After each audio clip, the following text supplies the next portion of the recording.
کا مستحق ہونے کا مطلب یہ نہیں ہے کہ آپ سوال بھی کر سکتے ہیں. ٹھیک. ایک طبقہ ہے، ٹھیک ہے، وہ مستحق تو ہیں لیکن وہ ہاتھ بھی پھیلاتے ہیں. یعنی زکوٰۃ کا سوال نہیں کر سکتے. مفلس کے علاوہ کوئی سوال نہیں کر سکتا. زکوٰۃ مانگی بھی نہیں جا سکتی. مفلس کے علاوہ دوسرا آدمی کسی شخص سے نہیں مانگ سکتا. ٹھیک. ہاں کوئی ایسا ادارہ ہے، مثلا تو گورنمنٹ دیتی ہے زکوٰۃ، وہاں جا کے کسی نے اپلیکیشن جمع کرائی کہ میں بھی مستحق ہوں اور واقع مستحق ہو. یہ کوئی ایسا ادارہ ہے جو لوگوں کے پیسے اکٹھا کر کے غربا میں تقسیم کرتا ہو اور وہاں جا کے وہ کہتا ہے بھائی آپ لوگ جن کو دیتے ہیں ان میں سے میں بھی ایک ہوں، تو یہ تھوڑی الگ کیٹیگری آ جائے گی. ٹھیک. ورنہ تو لوگ راستے میں روک کے کہہ رہے ہوتے ہیں رمضان آ رہا ہے بھائی خیال کریے گا. جی. یہ سوال ہے. تو سوال مفلس کے علاوہ، مفلس وہ ہوتا ہے اس کے پاس تن کے کپڑوں کے علاوہ کپڑے نہ ہو، کھانے کو نہ ہو، پہننے کو نہ ہو، وہ مفلس ہوتا ہے، اس کو سوال حلال ہے. ان کو اگر یہ بتا دیں آپ کہ بھائی سوال حلال نہیں ہے، جی، پھر دیکھیں کیا ہوگا. تو مفتی صاحب یہ جو مدارس کے لیے اور اس جامعات کے لیے فلاحی ادارے ہوتے ہیں، خود دعوت اسلامی الحمدللہ بہت بڑی ایک تحریک ہے اور یہ لوگوں سے زکوٰۃ فطرہ کی کلیکشن کرتی ہے، تو یہ بھی تو سوال ہوتا ہے. اپنی ذات کے لیے سوال حلال نہیں ہے. ٹھیک. غیر مفلس کو. صحیح. ٹھیک ہے. تو ورنہ تو سوال نبی اکرم علیہ الصلوۃ والسلام نے مسجد نبوی شریف میں اللہ کی راہ میں خرچ کرنے کی ترغیب دلائی ہے. ٹھیک. کون ہے جو اللہ کی راہ میں خرچ کرے؟ صحیح. غزوہ تبوک کے موقع پر تو کیا نظارے تھے صحابہ کرام کی سخاوت کے، اللہ اکبر. تو اسی طریقے سے مسجد میں اپنی ذات کے لیے نہیں مانگا جا سکتا. صحیح. یعنی جو مانگے اس کو دینا بھی گناہ ہے مسجد میں. اس کے علاوہ بھی وعیدیں ہیں. ایک عام شخص جو سوال نہیں کر سکتا اس کو بھی دینا گناہ ہے. ٹھیک. تو لیکن علماء نے لکھا کہ کوئی شخص کسی اور کے لیے سوال کرتا ہے، جی، اس کی پھر ایک الگ صورت ہے. اگلی کال دیجیے. حساب سے پتا یہ کرنا ہے کہ سونا ہو گھر کے استعمال کے لیے، مال تجارت نہیں، صرف گھر کے استعمال کے لیے، اس پر زکوٰۃ ہوگی. سونا جو ہے اس کا الگ سے مال تجارت کی نیت ہونا ضروری نہیں ہے. سونا کرنسی ان چیزوں میں سے ہے، سونا چاندی کرنسی، کہ جس پر زکوٰۃ ہونی ہی ہونی ہے، بشرط یہ اس مقدار کو پہنچتا ہو. اب مثال کے طور پہ کسی کے پاس 2 تولے سونا ہے اور اس کے پاس اس کے علاوہ کچھ ہے ہی نہیں. جی. اگر کسی کے پاس 2 تولہ کے ساتھ کوئی 100 روپے بھی ہیں، جی، تو آج کے زمانے میں جو ریٹ چل رہے ہیں، جی، تو زکوٰۃ اس پہ بنے گی. کچھ ہے ہی نہیں ساتھ میں. بعض اوقات یہ ہوتا ہے کہ ایک چیز کا نصاب ہوتا ہے، سونا کا نصاب جو 7.5 تولہ ہے، چاندی کا 52.5 تولہ ہے، نصاب تو پورا نہیں ہے. لیکن جن چیزوں پر زکوٰۃ فرض ہے ان کو جب ملائیں گے تو پھر ان کو چاندی کے ریٹ سے دیکھیں گے. ٹھیک. جیسے 2 تولے سونا ہے اور ساتھ میں 1000 روپیہ ہے، ٹھیک ہے، ٹھیک ہے، یہ مل کے جناب 2,40,000 اور 41,000 روپے ہو گئے. ایک مثال ہے. چاندی کا ریٹ ہے کم، صحیح، اس سے کہیں زیادہ ہے، جی. تو اب ان کو زکوٰۃ دینی ہوگی. اس وقت جب یہ آپ جیسے آپ فرما رہے ہیں کہ یہ چیزیں ملا دیں گے، تو اس کے اندر جواہرات، موتی، ہیرے، اس قسم کی جو بہت مہنگی چیزیں ہیں وہ شامل نہیں کرتے ہیں. تو بعض اوقات یہ سوال ہوتا ہے کہ جی یہ سونا چاندی تو ان سے بعض اوقات سستا ہوتا ہے، ہیرے جواہرات تو بہت زیادہ مہنگے بھی ہوتے ہیں، تو وہ شامل کر رہے ہیں سونا چاندی، لیکن یہ ہیرے جواہرات شامل نہیں کر رہے، کیوں؟ میں اس سے پہلے کہ آپ کو 1500 سال پیچھے لے کر جاؤں، جی، آج کل آپ سن رہے ہیں کہ ڈالر کی مارا ماری ہو رہی ہے، جی، لڑائیاں چل رہی ہیں مختلف ملکوں کی، جی، اور ایک آواز آ رہی ہے کہ جی ہم سونے میں ٹریڈ کریں گے. ایسے آواز آئی کہ جناب ہیرو میں ٹریڈ کریں گے؟ نہیں، یہ تو کبھی سنا ہی نہیں. ٹھیک ہے نا. جی. تو سونا ایک کرنسی کی حیثیت رکھتا ہے. ٹھیک ہے، بنیادی طور پر کرنسی سونے کے حکم میں ہے، سونے چاندی کے حکم میں ہے. صحیح. یعنی سمن خلقی ہیں یہ. ٹھیک ہے. پہلے زمانے میں سکے ہوتے تھے، ٹھیک ہے نا، سونے کے، چاندی کے. جی. آج کل زیادہ تر زیورات ہوتے ہیں، سکوں کا رواج ختم ہو گیا ہے. حالانکہ سونے چاندی کے سکے اگر آج چل پڑے ہیں، یہ الگ بات ہے کہ سودی معاملات بڑھ جائیں گے. یعنی اس کا جو ریڈ زون ایریا ہے وہ زیادہ ہو جائے گا، ٹھیک، اور بے احتیاطی لوگ کریں گے تو سود کے بھی مرتکب ہو سکتے ہیں. لیکن جو بلیک میلنگ ہے وہ ختم ہو جائے گی. ٹھیک، کرنسی کے حوالے سے یعنی سونے میں ٹریڈ ہو رہی ہے جناب، اب ٹریڈ ہو رہی ہے، سونے کے ریٹ اوپر جا رہے ہیں تو اوپر، نیچے جا رہے ہیں تو نیچے. یہ نہیں ہے کہ ایک ملک جو ہے وہ آسمان پہ جا کے زمین پہ آ جائے. ٹھیک ہے. یعنی ہم جب بغداد شریف میں گئے تو پتہ نہیں کتنے ہزار روپے میں عراقی دینار میں ہم نے ناشتہ کیا تھا. ٹھیک ہے، کرنسی کاغذ کا ڈھیر بن گئی ہے. ٹھیک ہے، کیا اسی کرنسی پر مہر مقرر نہیں ہوا ہوگا شادیوں میں؟ کیا اسی کرنسی پر پراپرٹی نہیں خریدی گئی ہوں گی؟ بالکل. اسی کرنسی پر لوگوں نے قرضہ واپس نہیں کرنا ہوگا؟ بالکل. تو کتنا بڑا لاس ہوا لوگوں کو، کتنا بڑا. صحیح. آسمان سے زمین پر آ گئے ہو. صحیح. تو اس طرح جہاں بھی ایسے حالات پیدا ہوتے ہیں یہ ہوتا ہے. سونا چاندی چلتا رہے یہ حالات ہی نہیں ہوں گے. ٹھیک. آپ کے سوال کا جواب یہ ہے کہ دیگر چیزوں کو اس لیے شامل نہیں کیا گیا کہ آج بھی دنیا سمجھتی کہ یہ اور چیزیں ہیں. ٹھیک. سونے کی حیثیت کچھ ایسی ہے کہ یہ اس کے اندر نمو ہے، بڑھوتری ہے، اضافہ ہے. ٹھیک. یہ اصل میں ثمن خلقی ہے. ٹھیک. اور مفتی ایک سوال ہے ہمارا سوشل میڈیا پہ ہے کہ اگر کسی نے موبائل نمبر سے موبائل پر رقم بھیجی ہے تو وہ جب نکلوانے جاتے ہیں تو کچھ رقم دینی پڑتی ہے سروس چارجز کے نام پر، تو وہ دینے کا کیا حکم؟ جیسے میرا موبائل نمبر ہے تو موبائل نمبر کے ذریعے بھی رقم بھیج دی جاتی ہے نا. اچھا. کہ اپنا موبائل نمبر بتائیں تو رقم مل جائے گی آپ کو. مختلف شاپس ہوتی ہیں. اچھا. تو وہ جو دکاندار ہوتا ہے وہ آپ کو اپنی پوری رقم دے دے گا جو وہاں سے آئی ہے، لیکن سروس چارجز کے نام پہ شاید کچھ رقم لی جاتی ہے. یہ سوال. دیکھیں منی آرڈر کا مسئلہ نیا تو نہیں ہے، پرانا ہے. منی آرڈر پر اجرت لینا اعلیٰ حضرت امام علیہ السلام نے پورا رسالہ لکھا ہے اس پر. ٹھیک جی. اگلی کال دیجیے.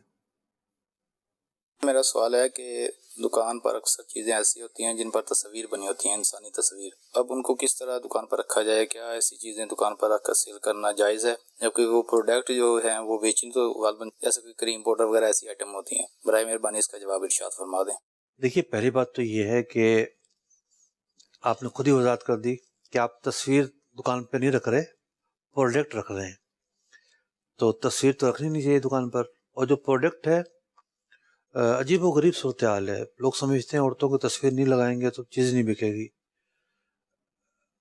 بعض اوقات ہم خود جو ہے نا پروموٹ کر رہے ہوتے ہیں فحاشی کو، اور کوئی بعید نہیں ہے کہ جس نے یہ واہیات قسم کی تصویریں لگائی ہیں وہی مالک جو ہے نا وہ حیا پہ بھاشن دے رہا ہو کہیں. تذلیل بھی تو ہے نا اس میں.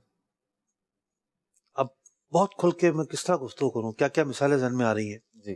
ٹھیک ہے نا، کہ عورت کو کیا بنا کر پیش کیا جاتا ہے. ٹھیک ہے، تو معاملہ یہ ہے کہ جس کمپنی کی یہ ہے، جی میں یہ عرض کر رہا تھا ہو سکتا ہے اسی کا مالک کہیں آپ کو حیا پہ لیکچر دیتا ہوا نظر آئے. ٹھیک ہے، وہ یہ بول جائے گا میں خود یہ کیا کر رہا ہوں. ہزاروں لوگ بد نگاہی کے شکار ہو رہے ہیں، ایک کلچر پھیل رہا ہے عجیب و غریب قسم کا. تو دکاندار کی بہرحال ذمہ داری یہ ہے کہ تصویر کو آویزہ نہ کرے. بعض اوقات ایک رخ پر تصویر ہوتی ہے، ایک پر نہیں ہوتی، تو ایسا رخ اس کا ڈسپلے میں رکھے کہ جس پر تصویر نہ ہو. ٹھیک. ورنہ اس کو نیچے رکھ لے. ٹھیک. اگلی کال دیجیے. سر کوئی شخص سود کے پیسوں سے کاروبار کرے اور وہ سود کے پیسوں سے تاجر ہو جائے، زمیندار ہو جائے، مالدار ہو جائے، اور پھر وہ توبہ کرے، اس کے پاس سارا مال سود کا ہے، کیا وہ حلال کا ہوگا یا حرام کا ہوگا؟ دیکھیے سود کے پیسوں سے فوائد حاصل کرنا حرام ہے. سود کے پیسوں سے لذت حاصل کرنا، عیش عشرت میں زندگی بسر کرنا، یا اس سے چھوٹا سا فائدہ بھی ہو وہ بھی حاصل کرنا، یہ حرام ہے. جی. اگلی کال دیجیے. مفتی صاحب سے اسٹیٹ بروکرز کے حوالے سے یہ مسئلہ معلوم کرنا ہے کہ جیسے کسی شخص کو کوئی پراپرٹی پسند آ گئی اور بیچنے والا ابھی بیچنے میں انٹرسٹڈ نہیں ہے، تو ایسی صورت میں اسٹیٹ بروکر کو یہ آفر دینا کہ بھئی جو بروکری عرف میں بنتی ہے جیسے نارملی 1%، تو اسے یہ کہنا کہ بھئی ہم آپ کو 2% یا 3% بروکری دیں گے، آپ یہ پراپرٹی ہمیں دلوا دو. تو اس قسم کی آفر کرنا یہ جائز ہے؟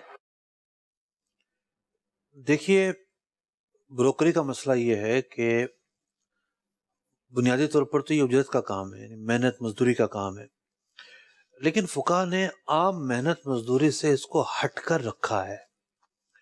اس ہٹ کر رکھے جانے کی وجہ یہ ہے کہ اس میں ایک زبان لانی ہوتی ہے، تھوڑی سی کوشش کرنی ہوتی ہے، ٹھیک، بالکل ایک روٹین سے ہٹ کر ہے۔ ایک تو یہ وجہ ہے، دوسری وجہ یہ ہے کہ بعض اوقات بندہ اپنا جو کام ہے وہ کرتا ہے، ٹھیک ہے، پھر بھی کچھ نہیں ملتا۔ بروکر نے اس کو 10 گھر دکھائے، اس کو ایک بھی پسند نہیں آیا، صحیح، تو بروکر تو نہیں لے گا، ظاہر بات ہے۔ تو یوں وہ اپنی محنت کو بھی رسک میں لگا رہا ہوتا ہے۔ تو یوں کئی چیزیں اس میں دیگر جو محنت ہوتی ہے اس سے ہٹ کر ہیں۔ تو فقہاء کرام نے مسلمہ اصول بیان کیا ہے کہ دلال یا بروکر کی جو اجرت ہے عرف سے ہٹ کر مقرر نہیں ہو سکتی، اجرت مثل کا ہی یہ مستحق ہوگا، اور جو عرف ہے اس کے مطابق ہی اس کو آفر کرنا ضروری ہے۔ مفتی، اس کام کے حوالے سے میں چاہوں گا کہ ایک رہنمائی اور بھی آپ ارشاد فرمائیں۔ لینے دینے کے حوالے سے مختلف بروکر سے جو ہے رابطہ ہوا ہے، خود میرا پرسنلی، اور کسٹمرز کو بھی باتیں سنی ہیں، تو ایک چیز جو محسوس ہوئی کہ بروکری میں ایسا لگتا ہے کہ اب یہ بروکر جو ہے یہ ٹو سائیڈڈ جو ہے نا، یہ نمائندہ ہے، یہ کسٹمر کا بھی نمائندہ ہے اور جو بیچنے والا ہے سیلر کا بھی ہے اور بائر کا بھی ہے۔ تو اب ہوتا یہ ہے کہ اس کو جہاں اپنا پروفٹ نظر آتا ہے، بالعموم جو کیفیت ہے، دکان ہو، پلاٹ ہو، اپارٹمنٹ ہو، گھر ہو، اب یہ اس کی تعریفوں میں زمین و آسمان کے جو ہے نا وہ کلابے ملاتا ہے، تعریفیں کرتا ہے، جھوٹی سچی جو بھی ہے، اور اگر اسے بیچنا ہے تو یوں کر رہا ہے، خریدنا ہے تو پھر یہ اس کے عیب نکالتا ہے۔ یہ بروکر کی بات میں آپ سے کر رہا ہوں، کسٹمر کی نہیں۔ اب اگر یہ پریکٹس نہ کرے، مارکیٹ میں کہا جاتا ہے اگر بروکر یوں نہ کرے تو پھر تو یہ کمائے گا کیا، کھائے گا کیا، یہ تو کام ہی نہیں کر سکتا پھر۔ اور بروکری میں عموماً اگر جو اسٹیٹ بنائی ہوئی ہے یا اس طریقے کے کام کیے ہوئے ہیں تو وہ پھر رکھنا بھی، جاب پر رکھنا بھی ایسے ہی لوگوں کو پسند کرتے ہیں۔ بالعموم رویہ یہ ہے، سارے ایسے ہیں میں یہ نہیں کہہ رہا، تو ان کو دیکھیے یہ رویہ صرف بروکر کا نہیں ہے، ٹھیک، ہر اس دکاندار کا ہے، ہر اس خریدار کا ہے کہ جو مطلب پرستی کو اصول بنائے ہوئے ہے۔ یعنی صرف بروکر تھوڑی، دکاندار بھی جائے گا ہول سیلر کے پاس، بہت گندی چیز بیچ رہے تم تو، گاہک تو چھوڑ کے چلا جاتا ہے، لیتا ہی نہیں، ہمیں پتہ ہے ہم کتنی مشکل سے بیچ رہے ہیں، حالانکہ اس کی ڈیمانڈ اس کے پاس ہے، معاملہ کچھ اور ہوگا۔ جی، سب ایسا نہیں کرتے۔ میں نے قید جو لگائی ہے کہ جس کے نزدیک مطلب پرستی سب سے بڑا اصول ہے، وہ اسی طرح کا کر رہا ہوتا ہے، وہ ہر جگہ اپنی ٹانگوں پر رکھے گا، ٹھیک، اس کے منہ سے جو نکل گیا وہ صحیح، آپ جو مرضی دلے ٹھیک ہے، سب چیزوں سے ناراض ہو جائے گا وہ، نہیں میں نے کہا یہ صحیح ہے، حقائق بیان کر دیں تب نہیں مانے گا۔ تو کچھ لوگ ہوتے ہیں جن کی طبیعت تھوڑی الگ ہوتی ہے، کچھ لوگ حقیقت پسند ہوتے ہیں، جو باتیں بیان ہو رہی ہیں اس طرح کی باتیں، اس طرح کے عیوب ان کے اندر نہیں پائے جاتے۔ اور احادیث مبارکہ کے اندر بھی تنبیہ کی گئی ہے اس بات سے کہ بندہ جب خریدے تو سودے کے عیب بیان کرے اور بیچے تو اس کی وہ اچھائیاں بیان کرے جو اس میں نہیں پائی جاتی، تو یہ غلط طرز عمل ہے۔ کال دیجیے۔ مفتی صاحب کی بارگاہ میں سوال ہے کہ اگر کوئی شخص کسی ٹرسٹ سے اپنا علاج کراتا ہے، ٹرسٹ مطلب کوئی ادارہ ہے، ہسپتال، تو اب ان کا ایک فارم ہوتا ہے، اس میں لکھا ہوتا ہے کہ آپ سال 30% آپ ادا کر دیں، باقی زکوٰۃ کے مد میں ادا ہم کر دیں گے ڈاکٹروں کو فیس وغیرہ۔ تو کیا ایسے ٹرسٹ میں علاج کروا سکتے ہیں؟ کوئی ایسا آدمی علاج کروا سکتا ہے جس پہ زکوٰۃ نہیں ہے لگتی؟ جو زکوٰۃ کا مستحق نہیں ہے وہ زکوٰۃ کی مد میں علاج کیسے کروا سکتا ہے؟ جائز ہی نہیں اس کا تو علاج کروانا ہی۔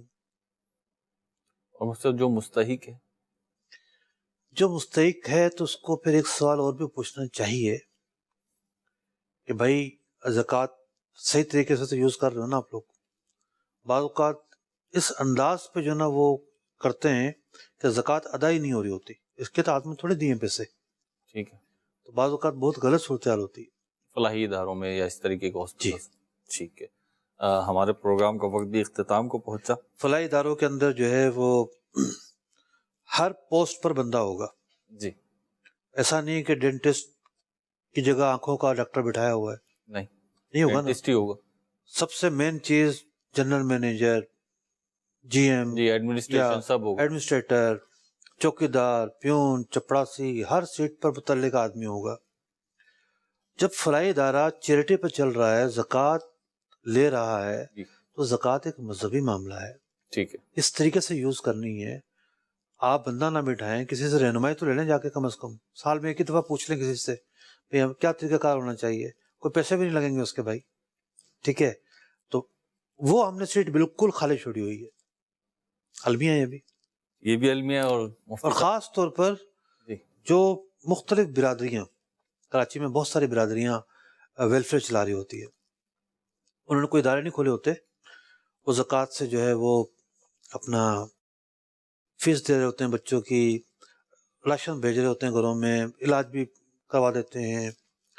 یہاں تک مطلب کہ خود انہوں نے منہ سے بتایا ہے کہ زکوٰۃ کے پیسے تو ہم نے سودی اکاؤنٹ میں رکھے ہوئے. استغفر اللہ. حالت دیکھیں آپ.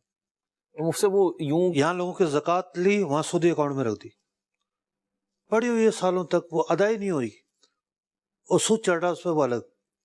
مطلب جب آپ مذہبی تعلیمات کو اور حلال و حرام کو اہمیت ہی نہیں دیں گے، پھر آپ چوڑے ہو کے بیٹھے ہوئے ہیں کہ جناب ہم غریبوں کی مدد کر رہے ہیں، ہم یوں کر رہے ہیں، ہم وہ کر رہے ہیں. یہ سارے نفلی کام ہیں. آپ اپنی آخرت کے لیے کر رہے ہیں، آپ اس لیے کر رہے ہیں کہ آپ لوگوں کے کام آئیں. لیکن اس کام کے اندر اگر ایسی خرابی ہے جو آپ کی آخرت ہی خراب کر رہی ہے، تو آپ بتائیے کہ کتنے بدبختی کی بات ہے اور کتنے افسوس کی بات ہے کہ آپ ایک اچھے کام کے اندر بھی بگاڑ پیدا ہو گیا. شیطان تو چاہتا یہی ہے. آدمی نماز پڑھنے کے لیے کھڑا ہوتا ہے، وہ آخری وقت تک اس کو خیالات کو متوجہ کرنے کی کوشش کرتا ہے کہ اس کی نماز خراب ہو جائے.